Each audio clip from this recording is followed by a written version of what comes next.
Deciding whether or not to attend college is one of the biggest decisions young adults will ever have to make. For some, the choice may be simple. However, for others who fall into the minority group, it can be a really difficult one.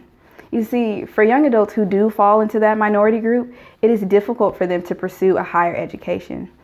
Young adults that do fall into the minority group are more likely to get looked over by big PWI schools. HBCUs do level the playing field and give all students a chance to receive a higher education. My name is Justice Johnson. In this speech, I will be discussing the importance of HBCUs and how they provide a higher education for minority students and allow them to receive a higher education without having to worry about the costly tuition, and give students the opportunity to have the best college experience in an intimate learning environment. So, to my first point, HBCUs do give minority groups a chance for a higher education. A study shown by the Center of Minority Serving Institution at the University of Pennsylvania shows that Black students make up approximately 62% of students attending HBCUs, which is far greater than the amount of any other colleges. Students from other racial and ethnic groups, on the other hand, they do make up the remaining 38%. And that is Latinos, whites, Asians, and other students that identify as biracial and or multiracials.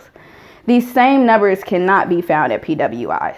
According to College Express, all PWIs in the United States student body consists of no less than 80% of Caucasian students. For my second point, HBCUs give students who are in the minority an opportunity to receive a cost-efficient education. According to financialaid.org, Caucasian students receive 76% of all institutional merit-based scholarships and grant fundings, and are 40% more likely to receive scholarships to private institutions. The remaining percentage is divided between other ethnicities. This leaves students who are in the minority group at a financial disadvantage.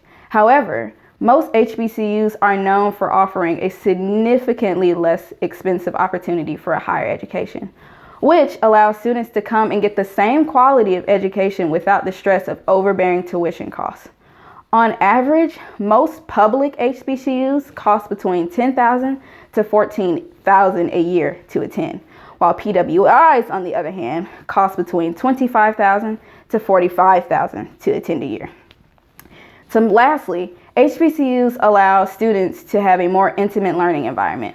If you have ever attended an HBCU, you will notice that the class sizes are significantly smaller. There will usually be no more than about 30 if you're in a lecture, and no more than 20 if you're in an actual regular class.